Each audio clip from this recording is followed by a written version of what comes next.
This is the worst chord in the history of music. A silly stack of thirds that is a C major 7. Just all in the left hand, meant to accompany yourself, but it sounds awful. It doesn't even feel good to play.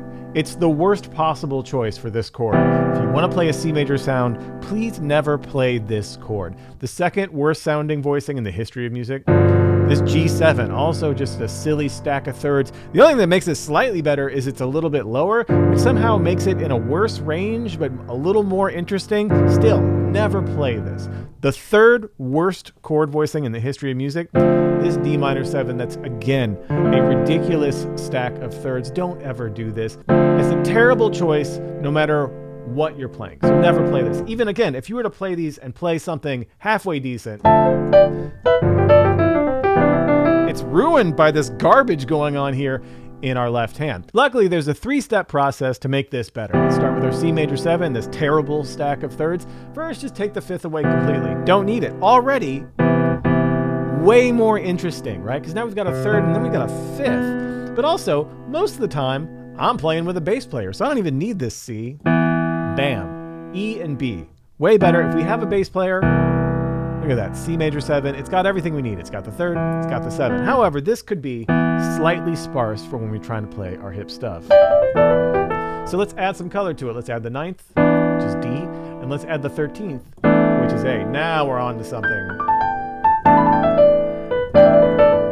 So that went from this horrible stack of thirds, don't ever do it, to this gorgeous, ringing, beautiful, birds are singing chord voicing. Let's do the same thing with the other worst chords in the history of music. So here's our G7. We're going to take away the 5th, step 1.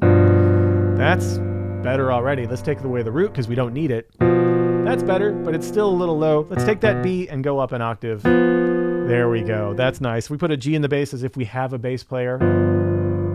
Beautiful. But we do want to add some color, so let's add the 9th and the 13th. Oh my gosh, already. How beautiful is that? We don't have to play these silly stacks of thirds. Gorgeous. And listen.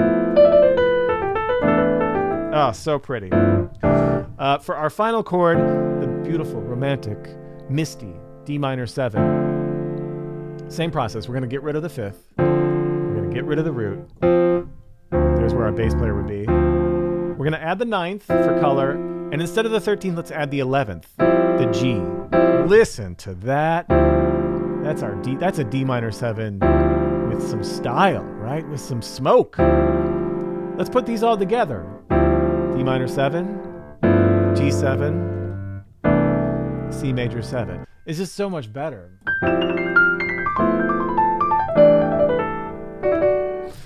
That is how we do it. Again, come on now.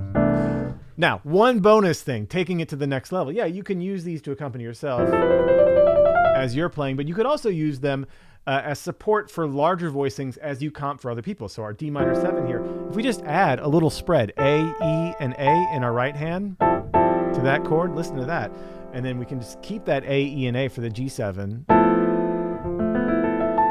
Right? A, E, and A in our right hand. Bam. And then move it down to G, D, and G for the C.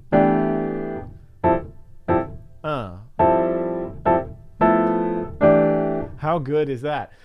So these can support all kinds of things. You could do that up here as well with D, A, and D.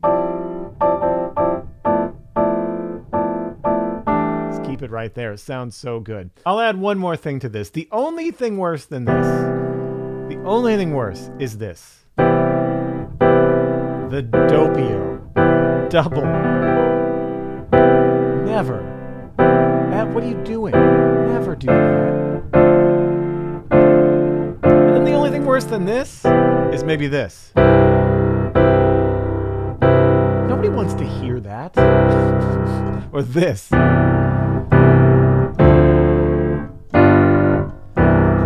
You're trying to be Sergei Rachmaninoff? Come on. Keep it nice and easy. Keep it nice and easy. Don't do that. Do this. Don't do that. Do this. Don't do that. Do this. Bam. You do all that, you're going to be just fine. No more of this. Play some beautiful voicings. And until next time, happy practicing.